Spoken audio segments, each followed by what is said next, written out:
Hey, hey, hey, it's Chaos Queen here, and you're listening to the Geekcast Radio Network.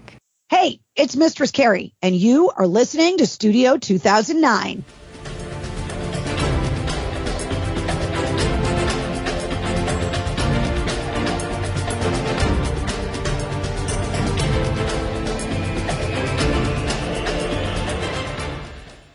If my wife decided to murder me. There is nothing wrong with your podcast player. Do not attempt to adjust the volume. Hello and welcome back into our studio. You are now inside Studio 2009, only on the Geekcast Radio Network. I'm, of course, Stuart and Mike. Joining me once again, as always, is that good old Detective Dave Draper. Hi, Dave. How are you?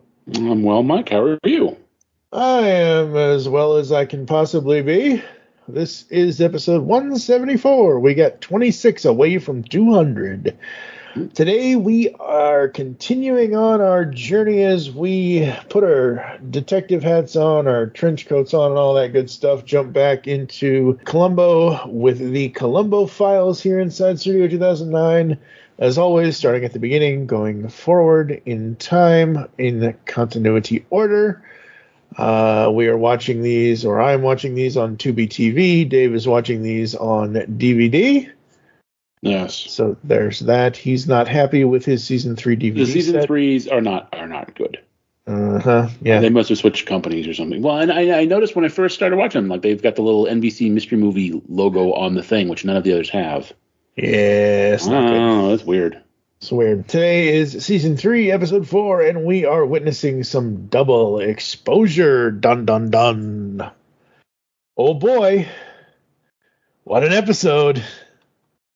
Robert Culp's back. Man, oh man.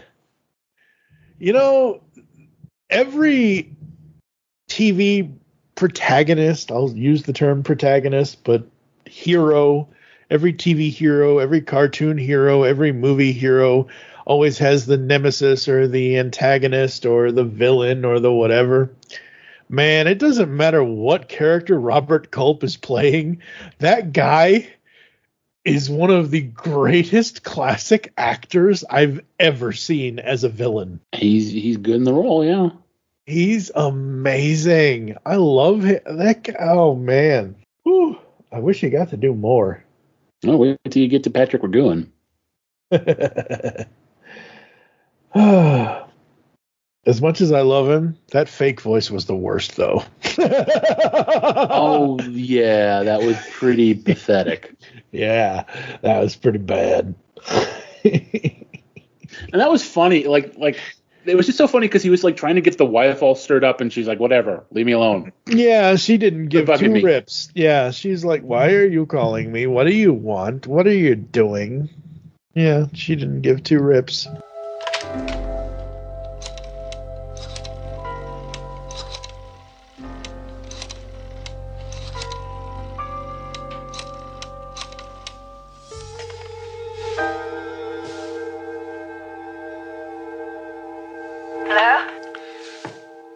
Hello, Mrs. Norris. You don't know me, but I think we should talk. Who is this?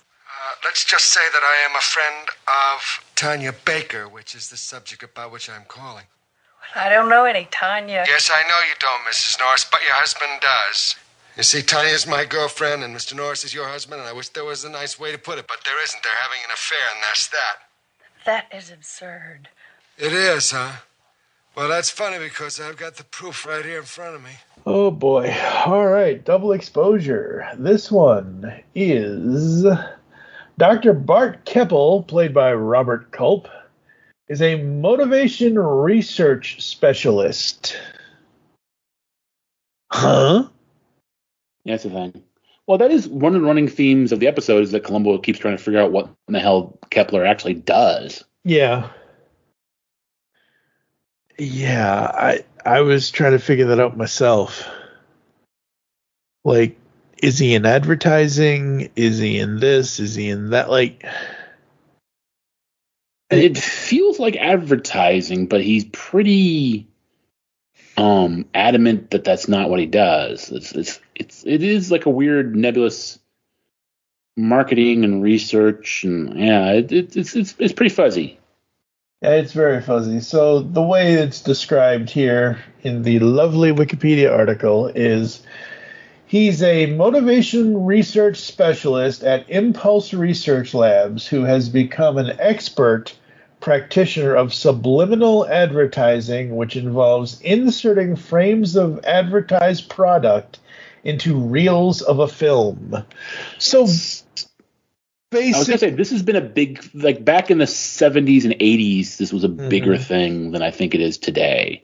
Yeah, everyone was worried about it. Like there was the book Subliminal Seduction, which warned that this was, which had like the naked lady on the ice cube. And and then there was a movie, famously They Live, of course, is a big one about subliminal images advertising. But there was another one like before that called Looker, which was about, like it's weird because I get it confused with another movie, and it turns out they're the same movie. It's like there's like subliminal advertising, and then there's like holographic models, like they would make like 3D maps of the models and use them as holograms, which is also like a weirdly prescient thing these days of using AI generated images of people. But like it was definitely when I was a kid, particularly like a young preteen and stuff. It was like subliminal advertising is going to get you. They're just they're manipulating you with these images that you can't see, but your mind sees it and you don't realize. And it was a bigger deal back in the day than it feels like it is now. Like now it's like whatever. Yeah, it's crazy. So crazy.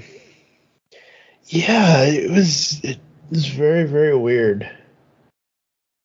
And yeah, so basically he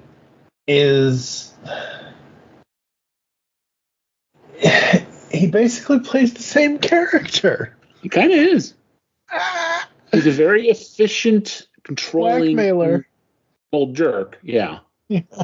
Oh wait, he was. So this is his third one, isn't it? Because he was.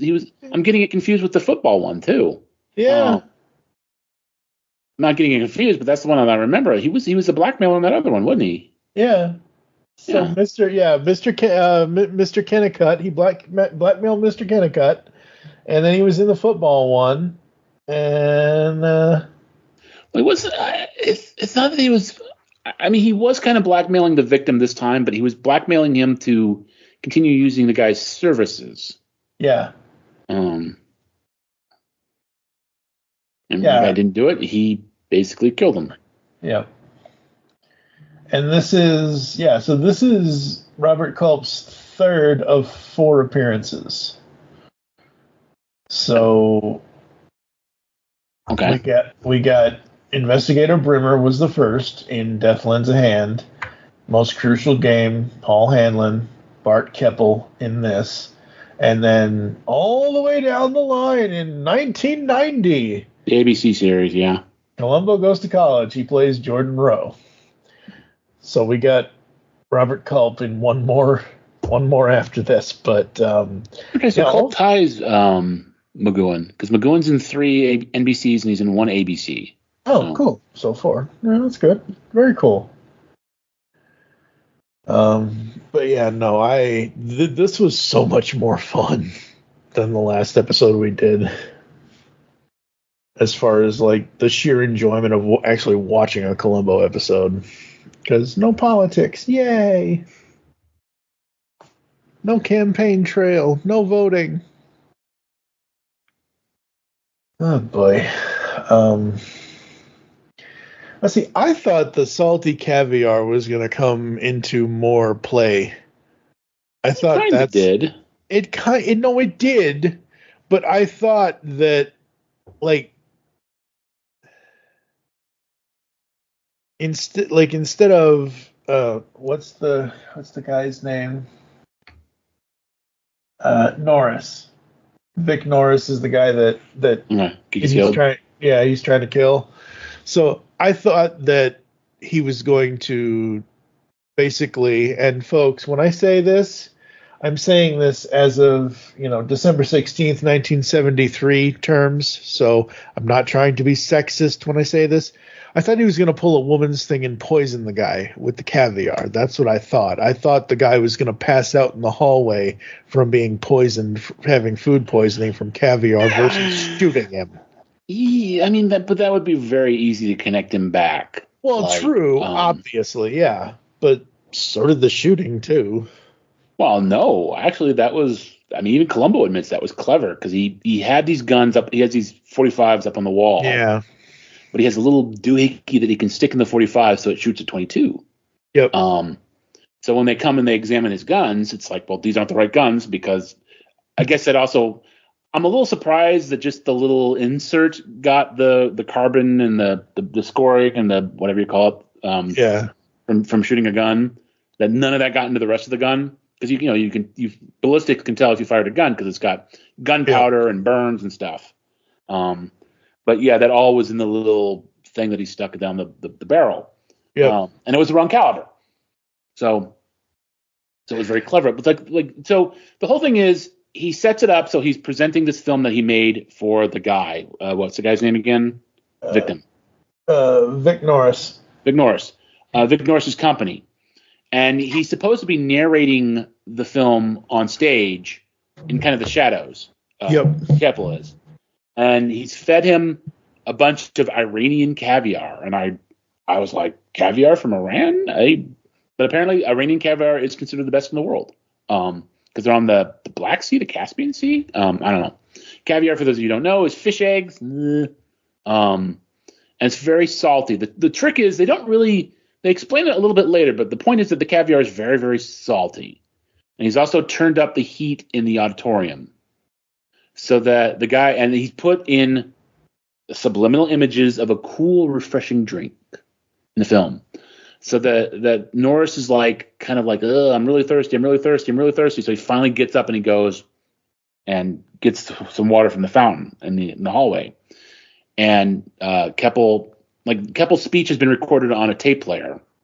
So he kind of leaves his position and everyone thinks he's still on stage and shoots him with the gun.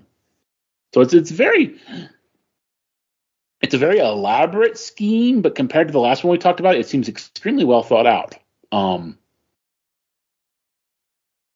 Hello? Yeah, I'm here. I'm listening. Yeah. Yeah, it was very well thought out compared to the last one. And yeah, it could either be the Caspian Sea or the Arabian Sea. No, it's the Caspian then. Okay. I didn't realize. I went to an American public school. I thought Iran was landlocked. I didn't realize it was on a. I was like, caviar from Iran? That's crazy. No, it's the other country. It's the one to the left of Iran that's landlocked. It's the one where, that insane person, Oh, well, that narrows it down. No. To the left of Iran. Left isn't a geographical. Oh, God. Fine. He was insane. In the brain. Fine. I say worse things on Saddam, Iraq. Oh, so you're talking about Iraq? Iraq is the. That's forbidden now. That's joined Hitler and Germany and Nazi. That we're not allowed to say that anymore. Jesus. Yeah, there is a. Yeah, Iraq is the landlocked one. Well, it's not. Yeah. It's got a little tiny thing that reaches out to the Persian Gulf. Tiny being the operative word there. The point being that apparently Iranian caviar is in fact, because I looked that up at the time, I was like, Iranian caviar is in fact considered one of the best, the best caviar in the world. Yep. So points to them for detail. Absolutely. And for another good movie with caviar in it, just watch Tomorrow. Tomorrow Never Dies. Okay. 1997. James Bond. Pierce Brosnan. There you go. No, The World Is Not Enough. 1999. Anyway, Columbo. Boy, my brain's all over the place today. This one was good. This one was really good. Again, Columbo in that is, man, his facial features in some of these season 3 episodes so far, man, what's going on with this guy? He just seems like I don't know what his wife is putting in her cooking, but she putting something in her cooking because yikes, dude. Yeah, but we also established that he does the shopping. That's true. But just because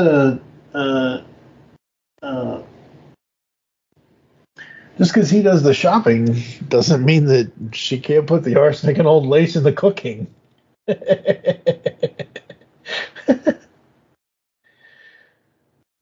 They put that in the tea, by the way, not the food. Yeah, well, it is what it is. But yeah, no, absolutely enjoyed this one. This one was so fun. And like you already said in the last episode, I already wrote this down a note. As soon as I heard him say it, sorry, I took some of your food. I took some of your caviar. I was working late on that Hayward case. Yeah. Oh man, that just warmed because so far in 3 seasons, the way I've always described Columbo is every case is a different case, even though it's just Columbo. But every case is a different play. Every case is a different act. Every case is a different scene. It's not really like you don't have Brimmer and Hanlon and Keppel. You don't have those 3 villains coming together and conspiring. Like, that would be interesting, but that would never happen, obviously. So when I saw that, I was like, continuity in Columbo. That's amazing. Yeah. Do you have it open that you could tell who wrote the 2 episodes? Yeah, probably. So you're talking about... I'm talking about the one that we just saw, the two that we're talking about today. No, yeah. I don't know when they're listening to this, but... So the story for Candidate for Crime was done by Larry Cohen. Yeah. Teleplay, so it's written up differently because it was done differently. Story by Larry Cohen, teleplay by Irving Perlberg and Alvin R. Friedman, along with Roland Kibbe and Dean Hargrove. Eesh. So Dean Hargrove did part of the teleplay on Candidate for Crime. This story, though, the reason why this is so good, 3 initials, SJC. Can you guess? Stephen J. Cannell. Damn straight. But there's no continuity there, so that's interesting. There's no continuity. Yeah. No, but of the people. So I'm just like, yeah. I thought it was like, you could see if someone wrote the 2 episodes, they did like they did a nod, but apparently that's not the case. There's no continuity between the writers, but oh man, yeah.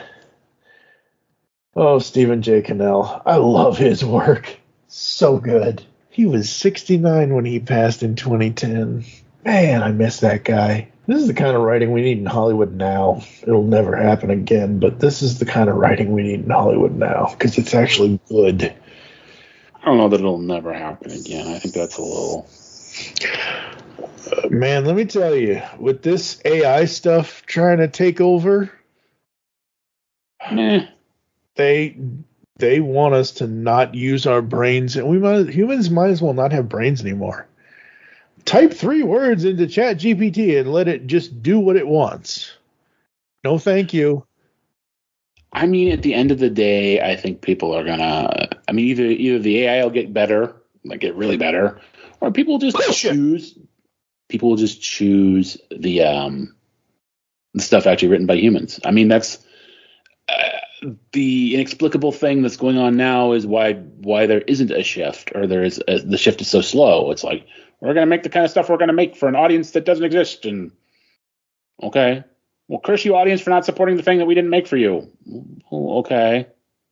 So at the end of the day, JCPenney was right. Like, the customer is always right not because they're actually right, not because they're correct, but because they have the money and they can choose to spend it on other things than your movie or TV show.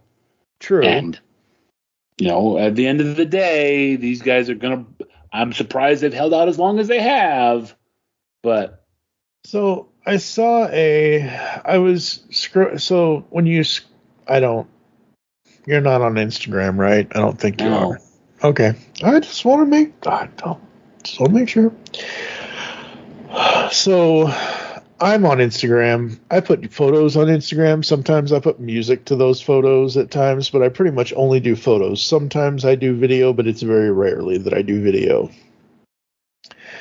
But I will scroll through Instagram Reels. I will start on somebody that I follow, like if somebody posts a reel on Instagram, which is essentially a short form video. They have those on Facebook. Yeah, I know. And I will start scrolling. And I came across something that I don't follow this person and I don't follow their whatever. And it was these guys on this podcast or whatever. And they said something to the effect of why TikTok became so popular because they created the For You feed and they basically just told you what you're going to watch. They didn't give you a choice. They weren't allowing you to choose your own. And the thing is, no.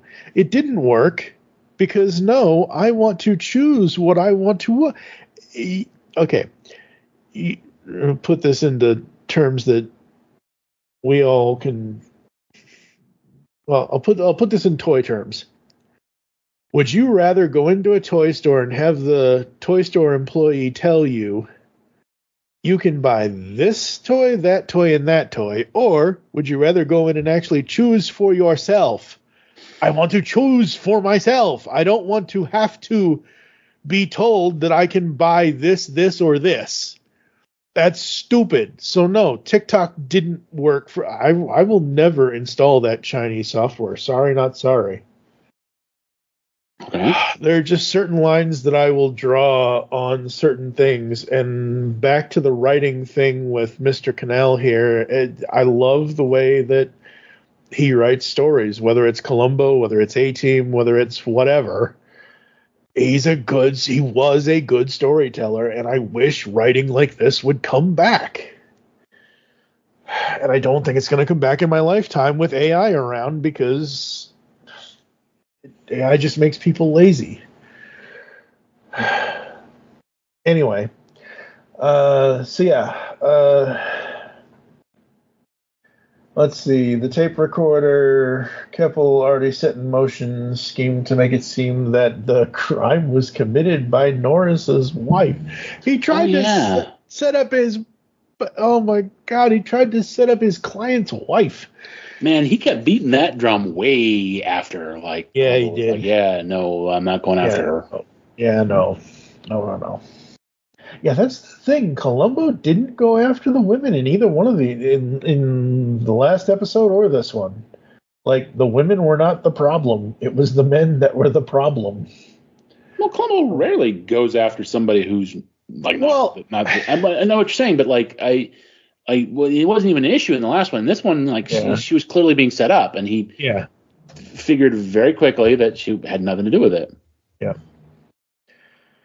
And I absolutely love the way that, Columbo is learning about the things, and he learns about the subliminal cuts, and he creates his own. I thought that was so cool that he used it against him. Yeah. That was so good. Absolutely amazing. I particularly love the very end when Keppel kind of like loses it. He doesn't go completely berserk, but he's giggling and he's laughing. He's like, I'm the only guy who could have taught you how to do that to get me. And Columbo's like, yes, sir, you were. Yep, absolutely. Because Columbo is not going to start an argument with a guy that's not necessarily. He was under arrest. They did say you are under arrest, the officer. Yeah. But he wasn't in handcuffs yet. But it was close. They were about to. I don't think Columbo was lying. I mean, he got the idea from Keppel's book. I mean, absolutely. No. I know, but I'm saying, like, the thing about this show is that the show ends, and we've talked about this before. It essentially ends like right before you see them being shackled in the bracelets, or right before they're actually taken out of the room or put into the police car, kind of thing. So not to say that the criminal's gonna, I'm going to get away from you, like I'm going to run and do something stupid, but oh man. I think one of the interesting things about, as I've talked about, like particularly earlier on when we started doing this, is the people that Columbo goes after or is pitted up against are generally, of a higher rank in society. So while they have more necessarily resources to do something, it's not like a common guy, a kid off the street who, obviously is going to make a run for it, Whereas this, Keppel, where's he going to go? What's he going to do? He's Dr. Keppel. Like, they know who he is. There's no sneaking out on an airplane. There's no hiding out somewhere. Oh. And most of these people wouldn't, part of it is their eliteness won't allow them to lay low in like a flop house or so there really is no point in trying to escape. Yeah, very true. And I imagine some of them, again, it's never brought up and it's never really dealt with, but some of them are, probably can afford. Again, this predates the O.J. Simpson thing by what, 20, 30 years. Yeah. So, but they got lawyers. I've always wondered how many people fought their conviction, fought their prosecution and won. Yeah. I do know that one of the ABC ones that we'll get to someday involves the follow or the whatever you want to call it, reboot or involves the wife of one of the people that Columbo put away. Oh, so, wow. Very cool. That's rest in peace, Miss Columbo. Oh, yeah. She wants revenge, so she's going to kill Mrs. Columbo. Boy. That's crazy. Anything else with double exposure? No, it was interesting for me because, again, like I said, it's a sign of the times. All the as you just went off on AI and Chat CGP, whatever that thing is. Like at the time, it was subliminal advertising was going to destroy us all. Yeah. And now that's kind of like whatever. And now it's the AI is going to destroy us. It's like you get to be a certain age. And it's like everything's going to destroy us all. And you start to develop a certain callous in your psyche against like the doomsday predictions of everybody. Because you've lived through, you're a little younger than me, but we both lived through the possibility of nuclear war, which and even I felt like in the 80s, it didn't seem that imminent, but like it was still on people's minds that, humanity could just start shooting missiles any minute. Yeah. Now it's there's a new dooms. Now there's a meteor headed toward us. There's always something that's going to take us down, and it's like, okay, look, just kill us or get it over with. I'm done freaking out about every little thing that could possibly go wrong. Because you can't. There's no way to live. Yeah, there's no way to live. How dare we live that way? Oh boy. Yeah, absolutely. All right, folks, I think that's going to do it for us. But first, we do have to rate this episode. It's easy for me. 4.5. Wow. Yeah. Enjoyed this way more. Well, yeah. Than the last one. This is one that's never been a big favorite of mine, but I really did enjoy Robert Culp. So I would probably lean towards a 4. We also didn't mention there was a second murder, which gets completely blown over. Yeah. Like he kills the projectionist, which Columbo figures out. Yeah. But like it's always, the second murders are always weird because they rarely really factor into it, and it's like, but you killed another person. Yeah. Like that's a whole separate trial. Like you do just that's all another human life that you took. But yeah, I would give it a 4 for Robert Culp. Like as I said in the last one. Usually you watch it for Columbo, but when you have a really good guest star, it elevates it. Yep, absolutely. All right, folks, I think that's going to do it for us. We are, I would recommend this one to people. We are looking forward to the next one. The next one is Publish or Perish, written by Peter S. Fisher. Never heard of that person. It has Jack Cassidy. Yep. And John Chandler, along with Mickey Spillane. Yeah. So that's the next one that we'll be doing. So that's that. We're going to go to a quick ad break and hear some podcast ads, some other stuff. We'll come back to close the show right after this. Coroner says that the victim, Norris, was evidently killed by one shot through the heart. Small caliber bullet. but he won't be certain until we have ballistics report tomorrow. Now, everyone's been searched. We're going through the building now looking for the murder weapon. It is possible to come in through either of two separate entrances, one at the front of the building and a service entrance at the rear. Both were unlocked. You get all that, Lieutenant? Oh, yeah. Yeah, I got every word. Excuse me, I'm a little hungry. I missed dinner tonight, working late on that Hayward case. Oh, he's not bad. Coroner's taking the body away, Lieutenant. All right, listen, Sergeant, I'll be right there.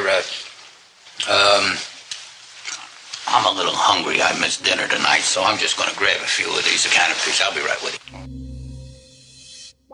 Hello, geeks and geekettes! Looking for a podcast that covers a vast array of topics?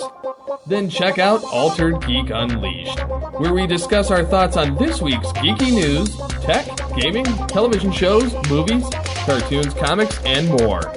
So, get altered, get geeky with the Altered Geeks. Every Friday on the Geekcast Radio Network. Are you missing entertainment in your life? Welcome to Captain Ruggles Gaming. Whether it's guides, roleplay content, or our shenanigans with our collaborations with the 20 years standing strong Fart Clan, also known as Fast Action Response Team, or the Wrecking Crew, we have something for everyone. So join us when we traverse the cosmos of space games, survive the undead in zombie games, or just having fun in first-person shooters or random indie games. Visit us now at geekcastradio.com and youtube.com/@Captain Ruggles, or Google search Captain Ruggles Gaming. It's game time, and I'll see you out on the battlefield. Cheerscast, the podcast where everybody knows your name.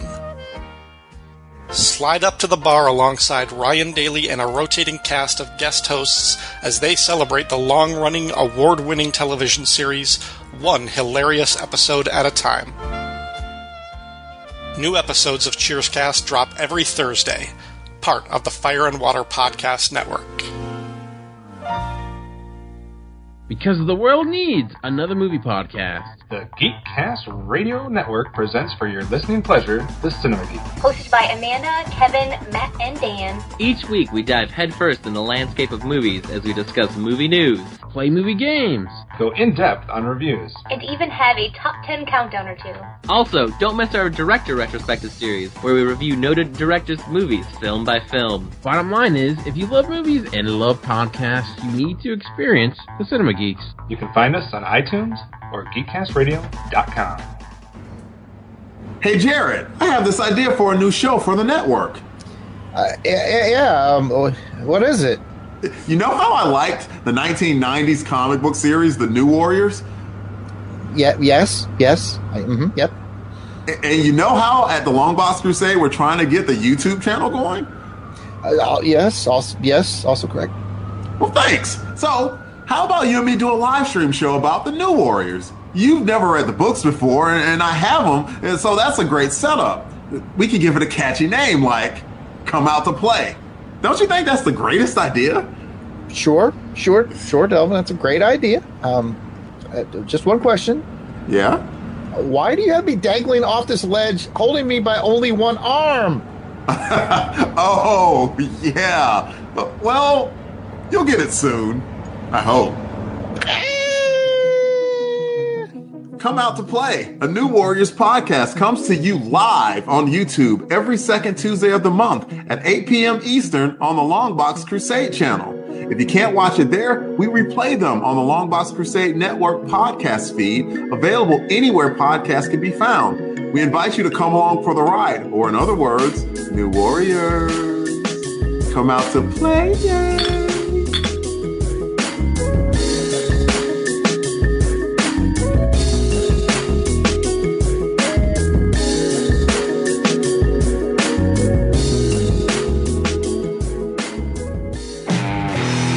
Yo, Joe, and welcome to the Cracktastic Plastic Podcast, where a punk rock band of brothers get together to talk about one of our shared loves, toy collecting. Toy hunt by day, punk rock band by night. We'll take any excuse to get in the van. We all collect different toy lines like those real American heroes. G.I. Joe! To the toys that are more than meets the eye. Transformers. To He-Man and the Masters of the Universe. From vintage to modern and all topics in between, you can always expect some rowdy and passionate discussion because we love talking toys here on the Cracktastic Plastic Podcast. Hey toy fans, this is John, also known as Iacon Dispatch. You can find me on pretty much every social network at Iacon Dispatch, where I share cool Transformers and Star Wars stuff that I like. Thanks so much to the great people at Geekcast Radio Network for putting this awesome project together and for once again letting me contribute to it. Definitely had a lot of fun with it. Take it easy everyone, and I'll see you around online. What's up, folks? My name is Mike, and I am the host of the Mike Seibert Radio Podcast, your favorite Transformers adjacent podcast, and I've got 60 seconds to tell you all about my show. Good thing I've got a catchy theme song to do most of the work for me. Mike Seibert Radio, we talk about stuff and things, lots of guests in-depth interviewing. Mike Seibert Radio, it's nobody's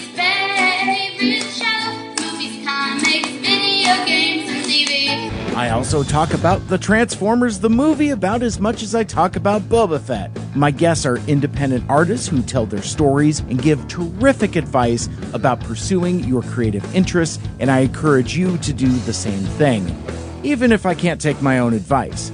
Brevity is not my first best strength, but you can subscribe to Mike Seibert Radio on most podcast apps so you never miss an episode. Make good choices. It's time for Mike Seibert Radio.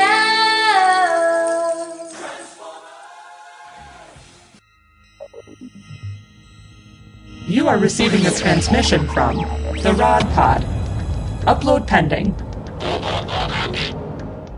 Stand by for soundtrack transfer. I am Maggie. And I am John. And we are trapped, hurtling through space in a ship shaped like Rodimus's head. The ship, for reasons we haven't been able to determine, contains the entire run of the IDW Transformers Phase 2 comic,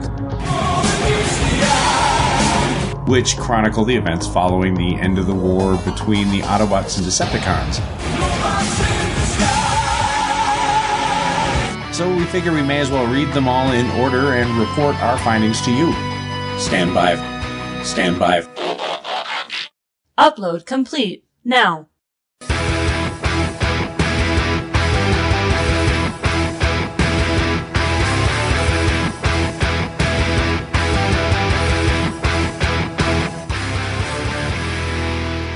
The Rod Pod. Look for us at marriedwcomics.libsyn.com, at iTunes, at Stitcher, or wherever good podcasts can be found. So, till all are one. Till all are one.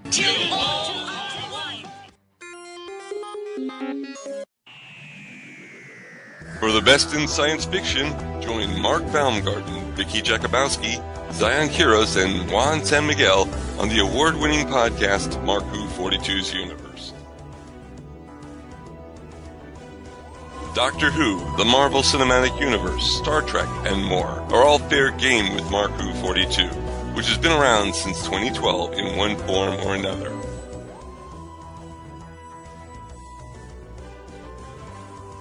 Mark Who 42's Universe is proud to be a part of Geekcast Radio Network, the best place to get your geek on.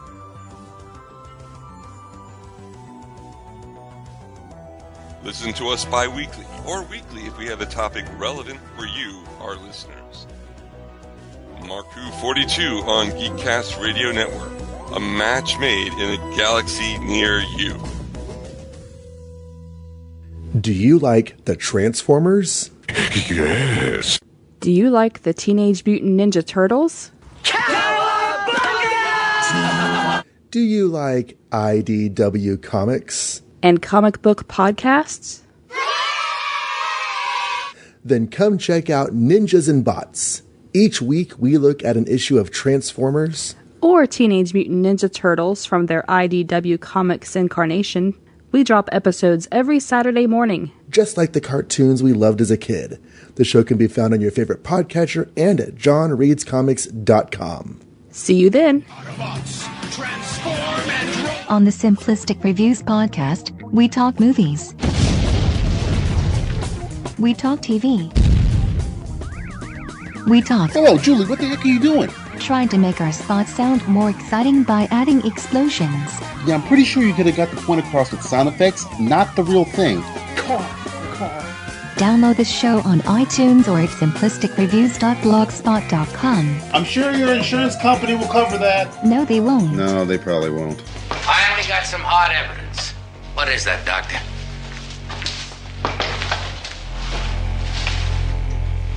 I'll be a son of a gun. A calibration converter. You have the key to that case?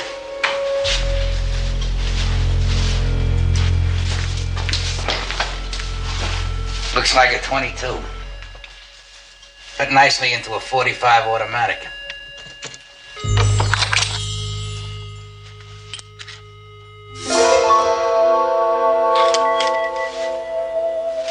That's why the barrel and the chambers were clean when ballistics checked out the gun.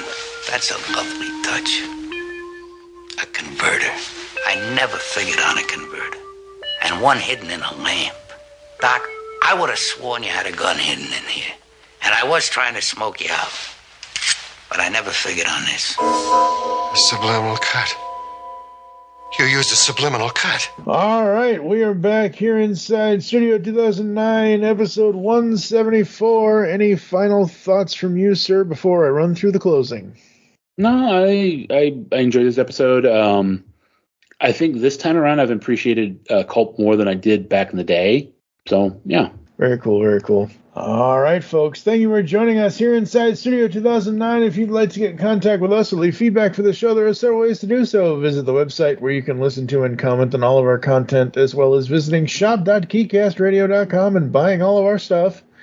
You can send any email to feedback@geekcastradio.com. You can check us out on all the podcatching clients you choose to use. You can follow us on Twitter at Geekcast Radio for the network, at It's Studio 2009 for the show. I am at TFG Mike. Dave doesn't do social media.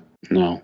Become a fan on Facebook. Go to facebook.com/Geekcast Radio Network. You can also check out Studio 2009 podcast over there as well. Join us next time when Dave and I will be discussing Season 3, Episode 5, Publish or Perish. For now, I am TFG Mike with Dave Draper.